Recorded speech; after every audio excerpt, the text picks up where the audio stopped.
Olá a todos, bom dia, feliz sábado a cada um de vocês. Quero convidá-lo a abrir comigo sua Bíblia no livro de 2 Samuel, capítulo 9. 2 Samuel, capítulo 9. Nós vamos ler a partir do primeiro verso. 2 Samuel, capítulo 9. Enquanto você procura, quero apenas mencionar que estar com vocês e nessa igreja, nessa manhã, tem um significado especial para mim, pelas boas lembranças que essa igreja e esse campus trazem a mim e a minha família. Foi aqui que tive a oportunidade de dar os primeiros passos do treinamento ministerial, o preparo para um dia ser um pastor. Foi aqui também que tive o privilégio de fazer amigos que carrego até hoje, e um desses grandes amigos é o pastor Gilson, sua esposa Miriam, e é uma alegria imensa, querido, obrigado pelo convite, de poder compartilhar a palavra de Deus aqui no púlpito que hoje é teu. E quero dizer uma coisa a vocês, que privilégio vocês têm de ter essa família, nesse momento, liderando essa comunidade. Aproveitem ao máximo esse casal maravilhoso. E foi aqui também que eu tive o privilégio de conhecer minha melhor amiga, minha amada, mãe dos meus filhos, a minha querida esposa.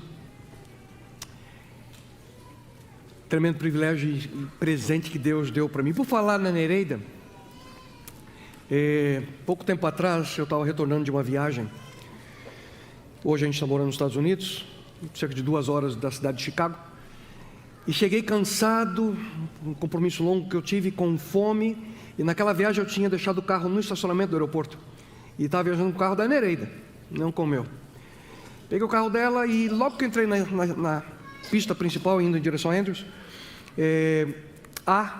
havia, né, porque destruíram, pertinho de O'Hare, em Chicago, uma daquelas praças de alimentação que fica sobre a pista, como esse shopping Serra Azul, indo para o interior de São Paulo. Eu decidi parar para comer alguma coisa e rapidinho ao banheiro.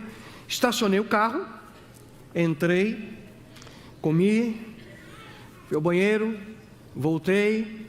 Quando eu chego onde eu deixei o carro e olho, o carro não estava lá. Na hora eu pensei: Senhor, roubaram o meu carro. Na realidade, não roubaram o meu carro, roubaram o carro da Nereida. E eu pensei, eu morei em São Paulo a minha vida inteira, nunca foi roubado lá o carro, né? E agora aqui nos Estados Unidos levaram o meu carro. E no desespero eu falei: o que eu faço? Eu ligo para a polícia. Eu falei: vou ligar para a dona do carro primeiro. Liguei para a Nereida. Liguei para ela e falou: linda, você não vai acreditar. O que foi? Roubaram o seu carro. E o que eu faço? Eu não sabia o que fazer. E ela ficou também muda do outro lado, e eu pensei: eu vou ligar para a polícia, porque eu nem sei como é que funciona esse negócio de carro roubado aqui na América. E na hora que eu estava conversando com ela, eu virei para o prédio, que eu estava no estacionamento, virei para o prédio e falei: queria roubar o McDonald's também. Porque quando eu entrei tinha um McDonald's e agora não tem mais, tem um Taco Bell. Aí eu disse para ela: amor, eu já te ligo, tá? Desliguei. Aí eu entrei no prédio e fui atravessando para o outro lado. Aí você já descobriu o que aconteceu, né? Eu entrei por uma porta e saí pela outra. Quando eu atravesso, olho, e é idêntico às vagas, a localização. Lá estava o carro da Nereida. Porque pensei, se eu tivesse chamado a polícia, explicando para eles a minha loucura. Sabe o que aconteceu? Isso é porque eu estava distraído. E quando a gente fica distraído na nossa vida, muita coisa acontece sem a gente perceber. Quando a gente está distraído, principalmente na nossa vida espiritual, às vezes a gente não percebe as circunstâncias ao nosso redor. Às vezes a gente não consegue se lembrar, por exemplo, da maneira pela qual Deus atuou na nossa vida no passado. E uma das tristes consequências de quando nós nos distraímos é que nós não conseguimos lembrar das promessas de Deus para nós. Infelizmente, Tem momento que pela distração nesse mundo, a gente se esquece das promessas de Deus a nós. Convido você nesse momento a fechar seus olhos e vamos conversar com Deus. Pai querido, vamos ler Tua palavra nesse momento. E Senhor, que as palavras que escutaremos agora não sejam palavras de um ser humano, mas sejam, Senhor, palavras provenientes de Teu trono, e que elas encontrem abrigo seguro no coração de cada pessoa que aqui se encontra, e aqueles que estão tendo a oportunidade de assistir online ou verão no futuro. Por favor, ó Deus, que apenas tão somente a beleza, a santidade e a perfeição de Jesus Cristo possam ser transmitidos a despeito do instrumento imperfeito. Pai eterno, te suplico, fala a nós. Isso eu rogo a Ti em nome dEle, Teu Filho amado Jesus. Amém, Senhor. Segundo Samuel 9, verso 1 diz: perguntou Davi: resta ainda alguém da casa de Saul para que o trate com bondade por amor de Jonatas? Havia um servo na casa de Saul cujo nome era Ziba. Chamaram-no que viesse a Davi. Disse-lhe o rei: és tu Ziba? Respondeu ele: teu servo. Perguntou o rei: não há ainda algum da casa de Saul a quem eu possa mostrar a bondade de Deus? Ziba respondeu ao rei: ainda há um filho de Jonatas, aleijado de ambos os pés. Perguntou o rei: onde está? Respondeu Ziba ao rei: está na casa de Maquir, filho de Amiel, em Lodebar. Assim mandou o rei Davi trazê-lo da casa de Maquir, filho de Amiel, em Lodebar. Vindo Mefibosete, filho de Jonatas, filho de Saul, a Davi, prostrou-se com o rosto em terra e se inclinou. Disse-lhe Davi: Mefibosete. Respondeu ele: teu servo. Disse então Davi: não temas, pois de certo usarei de bondade contigo por amor de Jonatas, teu pai, e te restituirei todas as terras de Saul, teu pai, e sempre comerás pão à minha mesa. Mefibosete se inclinou e disse: quem é teu servo, para teres olhado para um cão morto como eu?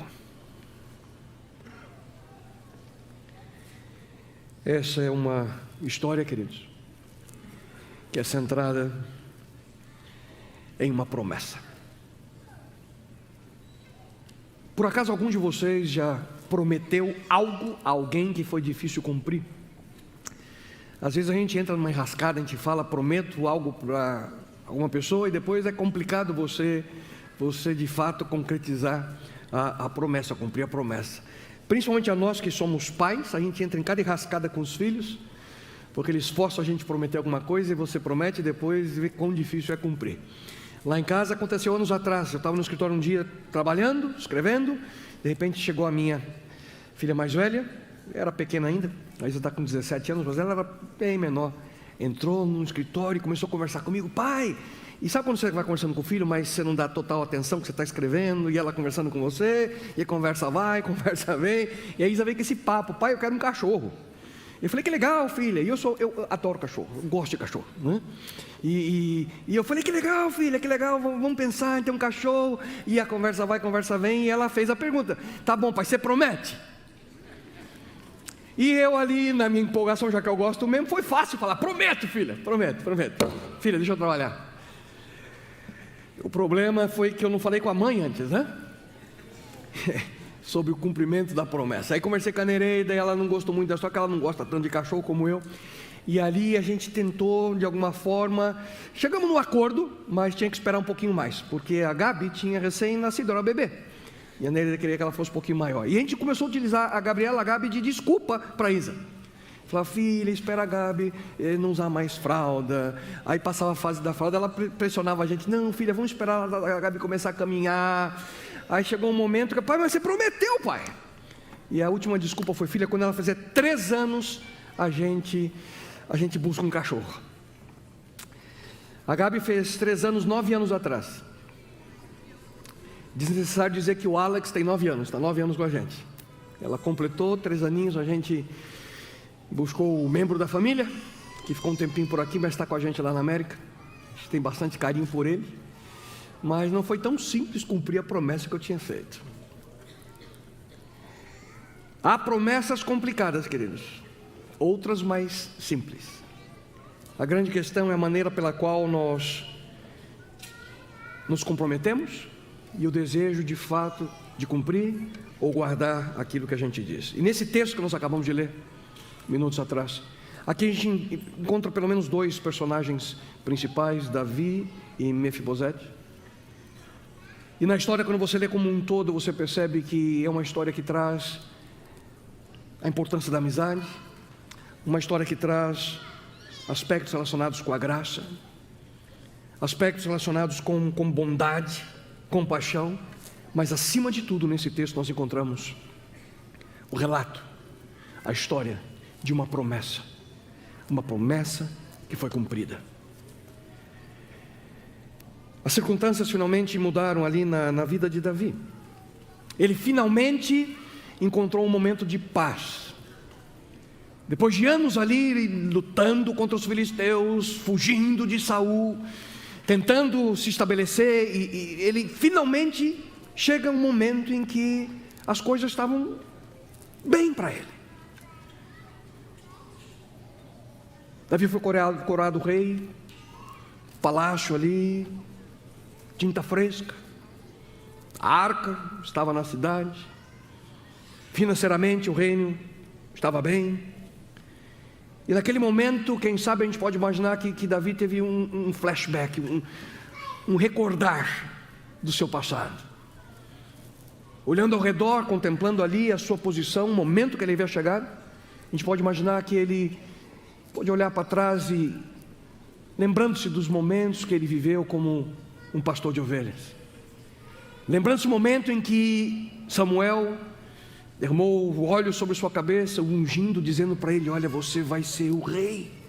Ele sabia daquela promessa de Deus, mas na realidade a promessa não se cumpriu naquele momento. Samuel, depois de ungir, voltou para sua casa. Davi voltou para o campo para cuidar das ovelhas.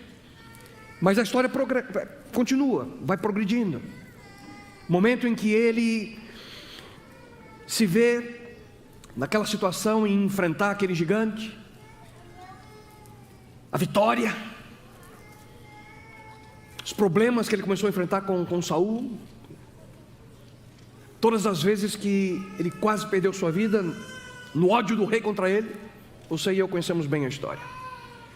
Mas Davi sabia que naquele momento ele só havia chegado àquela circunstância em virtude da ajuda, do auxílio direto de um amigo, um grande amigo seu, Jonatas, filho do seu maior inimigo, Saul. Davi sabia que ele não estaria na situação que naquele momento ele estava, não fosse seu amigo Jonatas. E naquele momento Davi se recorda claramente o momento em que uma vez mais foi salvo por Jonatas, e o momento em que Jonatas fez com que Davi aceitasse prometer algo. E a gente encontra esse momento lá no primeiro livro de Samuel, capítulo 20, versos 14 até 17. Davi nunca se esqueceu daquele dia, o dia em que Jonatas fez com que ele prometesse algo especial. 1 Samuel 20, 14 a 17. Jonatas disse: se eu continuar vivo, mostre a lealdade do Senhor a mim, mas se eu morrer, jamais deixe de mostrar a sua lealdade para com a minha família, inclusive quando o Senhor eliminar da face da terra todos os inimigos de Davi. Assim Jonatas fez uma aliança com a família de Davi, dizendo: que o Senhor chame de inimigos de Davi para prestarem contas. E Jonatas fez Davi reafirmar seu juramento por causa de sua amizade por ele, pois ele havia se tornado seu amigo leal. E naquele momento Davi se lembra da promessa, e ele tinha uma convicção no seu coração, ele precisava cumpri-la. E é por essa razão que chegamos no contexto do texto que lemos há pouco. É por essa razão que Davi pergunta: resta ainda porventura alguém da casa de Saul, para que eu use de bondade para com ele, por amor de Jonatas. E queridos, no momento que Davi fez essa pergunta, foi uma confusão tremenda ali no palácio, na corte. Por que se preocupar com um dos descendentes de Saul? Davi estava numa situação confortável, tranquila, era uma nova administração, uma nova era tinha começado. Quem se importa com o passado? Davi se importa.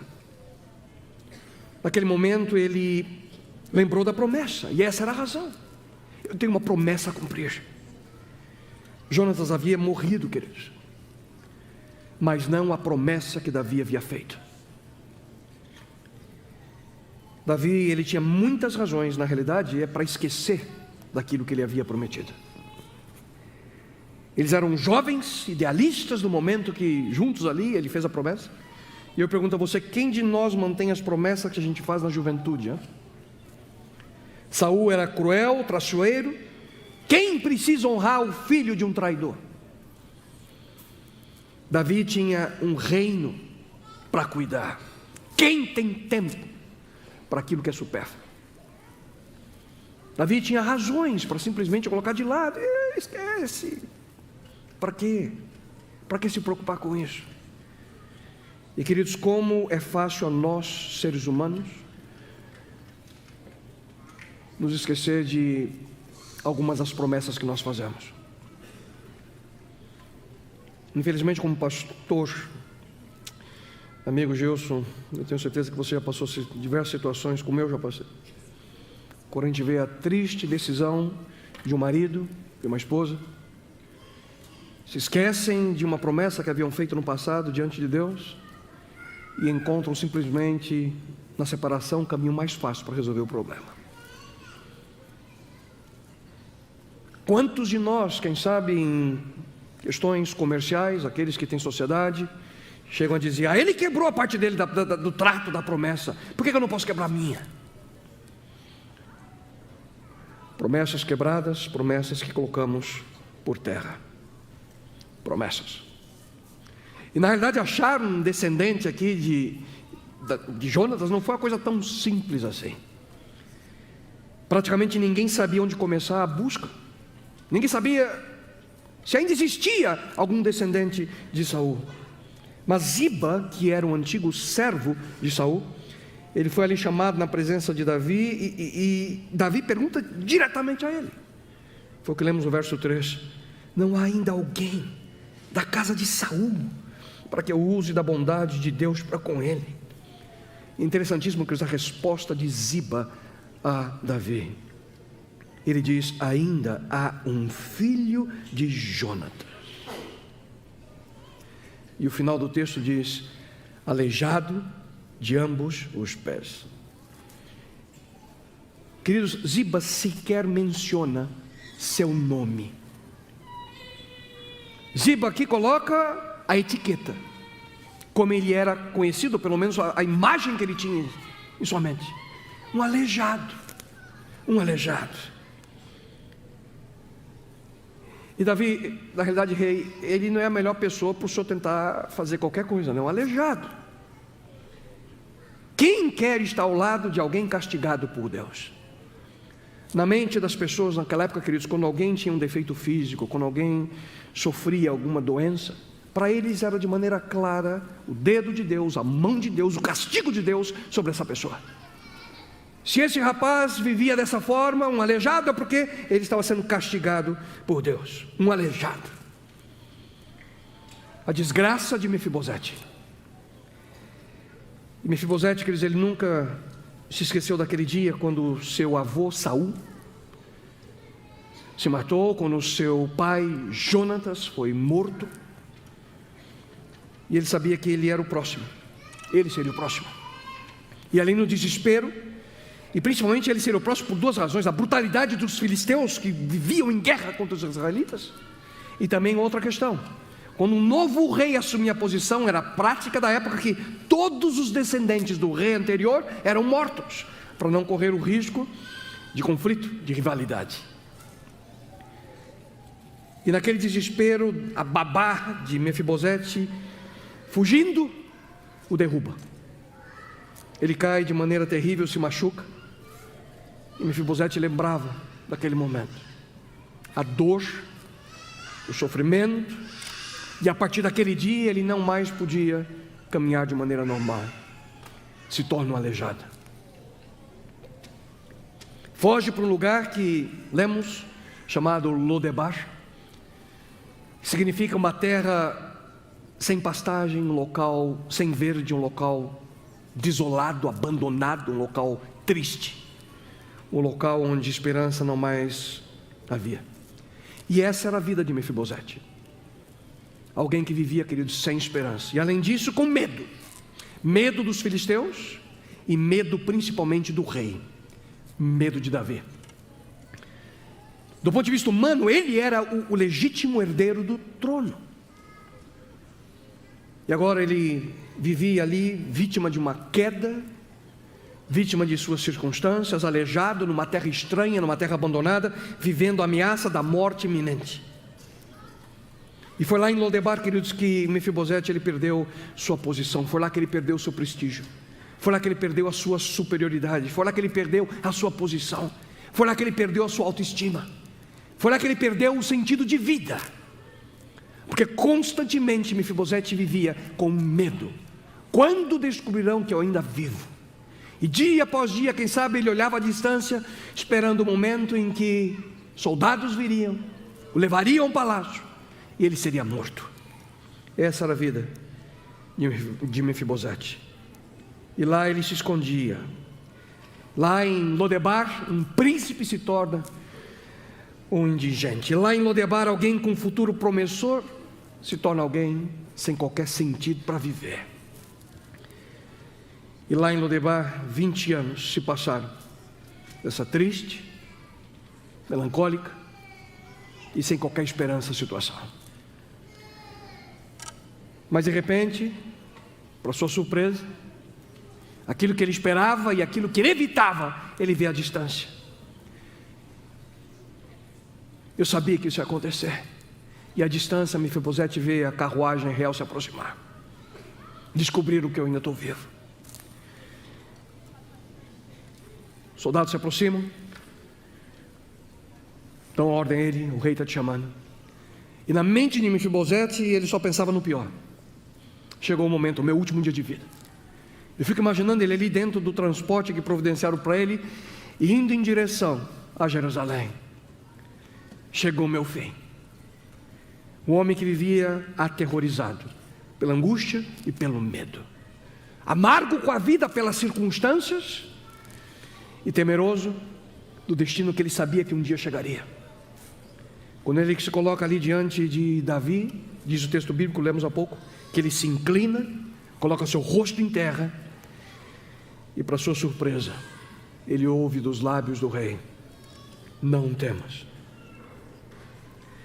Não temas, porque usarei de bondade para contigo por amor de Jonatas teu pai. E te restituirei todas as terras de Saul teu pai, e tu comerás pão sempre à minha mesa. De Lodebar ele foi levado, queridos, para o palácio real. Do anonimato, agora ele é levado para uma vida que recomeça. E onde que recomeça a vida de Mefibosete? À mesa do rei. Às vezes eu fico imaginando como eram as refeições a partir desse momento. Já imaginaram ali na mesa? Davi sentado para comer, Salomão, Absalão, Tamar, Mefibosete na mesma mesa. De uma vida de desespero, de angústia, de medo, agora ele tinha o privilégio de comer todas as refeições no palácio real. Teve ali restituído a si os bens que eram de sua família. Se você ler a continuidade do texto, Ziba é destinado juntamente com a sua família a servirem Mefibosete por todo o tempo que ele vivesse. Uma transformação de vida completa em um segundo. E a pergunta que eu tenho para você nesse momento é a seguinte, a pergunta mais importante dessa manhã: o que Mefibosete fez para merecer tamanha bondade? Te dou 5 segundos para você pensar. O que Mefibosete fez para merecer tamanha bondade? O que ele fez? Não ouvi. Absolutamente nada. Mefibosete não fez nada. E de repente sua vida foi completamente transformada. Na realidade, o que Mefibosete não sabia é que havia uma promessa que seria cumprida. Ele não sabia dessa promessa. Mas de onde Davi encontrou forças para cumprir a promessa que ele havia feito ao seu pai Jonatas? Davi, ele encontrou forças não na história dele, mas ele encontrou forças na história de Deus, o relacionamento que ele tinha com Deus. Davi sabia muito bem aquilo que nós encontramos em Deuteronômio 7:9. Saibam, portanto, que o Senhor, o seu Deus, é Deus. Ele é o Deus fiel, que mantém a aliança e a bondade por 1000 gerações daqueles que o amam e obedecem aos seus mandamentos. 1000 gerações, diz o texto. Aqui uma amplitude retórica, efeitos perenes, efeitos perpétuos. Promessas que muitas vezes nós podemos fazer em nossa vida e tem efeitos que permanecem. Em dezembro passado tivemos o privilégio como família de celebrar os 90 anos da avó da minha esposa, da Nereida, Dona Maria José. Uma mulher que sofreu em sua vida. 32 anos, ficou viúva, com 4 filhos. E ali, nos preparativos para a celebração, eu conversei com ela e perguntei: Dona Maria, me conta um pouquinho do segredo. Como é que a senhora chegou até aqui, com a família toda na igreja, envolvida? E ela disse para mim: ai filho, eu fiz uma promessa para Deus. Ela disse para mim: eu prometi para Deus que se Ele me ajudasse a educar meus filhos, cuidar dos meus filhos, eu ia ser fiel a Ele. Fiel em todos os aspectos da vida, incluindo o aspecto financeiro. Eu prometi para Deus que ia ser fiel, que se Ele me desse o privilégio de testemunhar para os meus filhos. 58 anos depois, um legado deixado por essa senhora, por uma promessa cumprida. Por uma promessa cumprida. No entanto, queridos, há promessas ainda maiores, promessas que Deus faz a nós, seres humanos. E quando Deus promete algo, eu quero que você não apenas ouça, mas tenha uma convicção. Quando Deus promete algo, Deus cumpre. Quando Deus promete algo a nós, Ele cumpre. Quando lemos toda sua carta de amor a nós, as Escrituras Sagradas, encontramos diversas promessas de Deus. Lembra-se da promessa que Ele fez a Adão e Eva? A promessa que Ele fez a Noé? A promessa que Ele fez a Abraão? A promessa que Ele fez aos seus discípulos? O problema é que pela distração muitas vezes nós nos esquecemos das promessas de Deus. E eu quero mais uma vez recordá-lo que se por acaso você é tentado a se esquecer, ou se por acaso você se distraiu na sua rotina, até mesmo espiritual, religiosa, se você se esqueceu da promessa, querido, olhe para o Cordeiro, olhe para o arco-íris, olhe para as estrelas, olhe para a cruz, porque tudo aquilo que Deus prometeu, Ele cumpriu. E a convicção que nós podemos ter é que em meio às promessas de Deus podemos avançar, queridos. Podemos avançar, e algo que também não podemos, e eu gostaria muito que você tivesse em sua mente, que é olhar para o cumprimento das promessas de Deus. Nunca se esqueçam também daquilo que aconteceu com esse jovem Mefibosete, porque ele era o legítimo herdeiro ao trono, vítima de circunstâncias da vida, aleijado ali numa terra estranha, abandonado, com medo, aterrorizado. E na realidade, quando eu olho para Mefibosete e vejo a angústia que aquele rapaz vivia, eu pergunto a você: que diferença faz aquilo que eu e você vivemos? Porque quer queira ou não, você e eu também somos aleijados. Quer queira ou não, você e eu também passamos por momentos de angústia, dúvidas, incertezas, sofremos. Muitos se iludem pensando que as coisas que esse mundo oferece trazem alegria, felicidade. E eu conheço pessoas que do ponto de vista humano possuem tudo que você pode sequer imaginar, mas sofrem, porque coisas não são aquilo que traz a felicidade plena e completa à nossa vida. Porque haverá um momento que tudo que você conseguiu acumular nessa terra fica para trás. Tudo. E no momento que você se depara com aquela porta que se abre para a eternidade ou não, que você precisa se perguntar: valeu a pena? Do que eu vivo? Qual é o direcionamento, a força que tem na minha vida, a orientação? E queridos, nesse momento nós precisamos nos recordar de nossa real situação. Repito, todos nós somos defeituosos, pecaminosos e sofremos assim como Mefibosete. Do ponto de vista espiritual, as mesmas dificuldades, somos aleijados. Mas de repente, quando nessa situação de perdidos, abandonados com medo, você e eu, quem sabe, ouvimos no passado, e você se lembra bem como aconteceu. Foi através, quem sabe, de um parente, foi através de um amigo, foi através da sua mãe, do seu pai, de uma mensagem de um pastor, de uma música, que a sua vida foi transformada. Foi nesse momento que parece que a esperança chegou ao seu coração, à sua vida, à sua existência. Era no momento que você percebeu que para você e para mim também tem um lugar na mesa do Rei. Foi no momento que nós entendemos que esse Deus tem amor por mim, tem amor por você. E é nesse momento que nós percebemos e descobrimos que é o sonho dele que nós façamos parte da sua família. E hoje estamos aqui.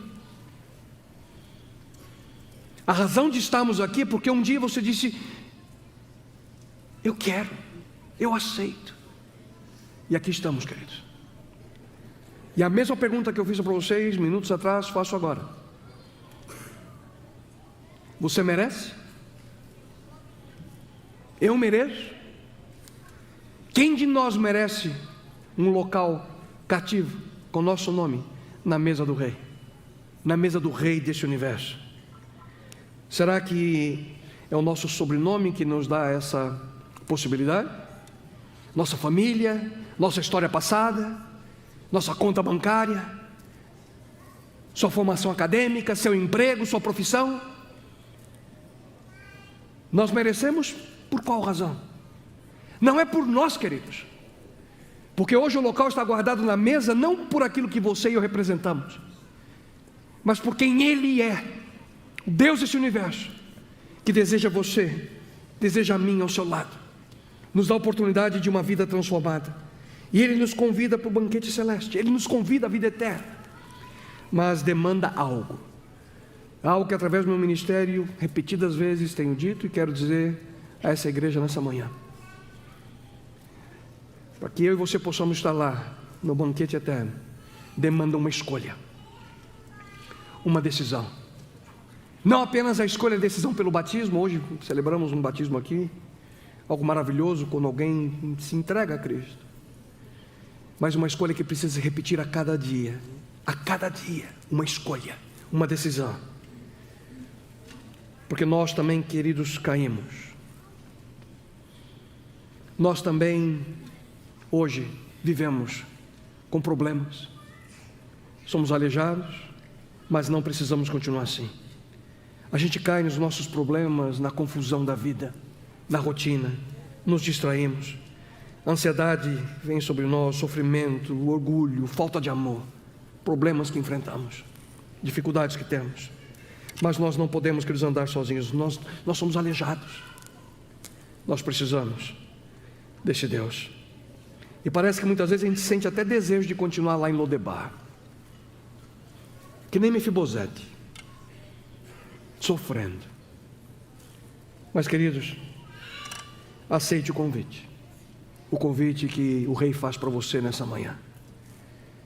Sai de Lodebar, levante-se, sai de Lodebar, porque você pertence a um palácio de graça e de misericórdia. Sai de Lodebar, porque lá você só vai viver solidão e sofrimento. Querido amigo, sai de Lodebar, porque lá não tem esperança. Saia de Lodebar e vá em direção a um relacionamento com Deus.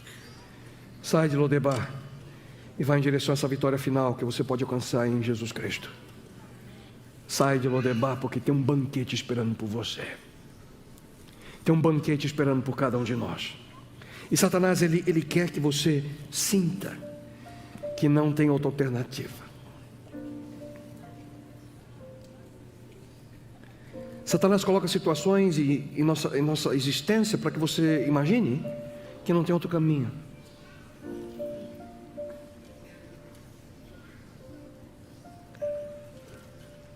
Ele te acusa, te traz culpa. E muitas vezes a rotina da vida religiosa e espiritual nos força a chegar no ponto que a gente sofre. Que às vezes temos que manter aparências diante da nossa comunidade. E aqui dentro só eu e você sabe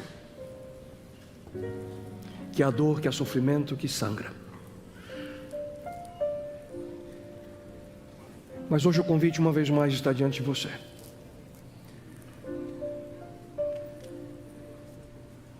O Rei desse universo está dizendo: filho, eu tenho um lugar na minha mesa para você. Tem teu nome. Tem um lugar nessa mesa para cada um de nós, com o teu nome. Deus quer você ao seu lado. Se você ler todas as escrituras, você vai se surpreender, se já não percebeu que o tema é único. Em todas as escrituras há um fio condutor através dela. Um Deus que deseja estar conosco. Um Deus que busca estar do teu lado. Quando nossos primeiros pais caíram, Deus tomou a iniciativa. Ele foi em direção a eles: filho, onde você está? O Rei do universo, o Criador: filho, onde você está? Passaram-se anos e ele toma a decisão e diz: Moisés, constrói um tabernáculo, porque eu quero morar com vocês, eu vou habitar com vocês. O desejo desse Deus de estar conosco. A um ponto que ele não mais se aguentou e disse: vou eu mesmo, o Emanuel, o Deus conosco. Ele toma a decisão, queridos, de encarnar-se como um de nós, como um ser humano, comer nossa comida, respirar nosso ar, vestir a nossa roupa, com um propósito: dizer para você: filho, eu quero estar do teu lado. E quando você vai ao final das escrituras, no Apocalipse, Deus diz: eu vou habitar com o meu povo, e meu povo vai habitar comigo. Um Deus que incansavelmente tem um desejo: está do teu lado. Ele te quer. E Ele diz para você: filho, eu tenho um lugar na minha mesa para você. Não permita que as distrações do mundo, não permita que a rotina religiosa, muitas vezes, possa cegar os seus olhos e você se esqueça das promessas de Deus, das promessas desse Deus maravilhoso. Não se esqueça das promessas. Não se turbe o vosso coração. Credes em Deus, crede também em mim. Na casa de meu pai há muitas moradas. Se assim não fosse, eu vou-lhe teria dito: pois vou preparar-vos lugar. E quando eu for e preparar lugar, eu voltarei. Eu voltarei. E eu vou levar você, levarei você comigo, para que onde eu estou, estejais vós também. Ele está dizendo aqui, queridos: eu vou voltar por você. Não se esqueça das promessas. Eis que estou convosco todos os dias, até a consumação dos séculos. Ele está dizendo para você: você não tem que temer nada. Eu vou estar com você até o último dia, até o fim. Eu vou estar com você. Não se esqueça das promessas. Então, o que você está esperando? Hein? O que você está esperando para confiar de maneira completa nas promessas de Deus?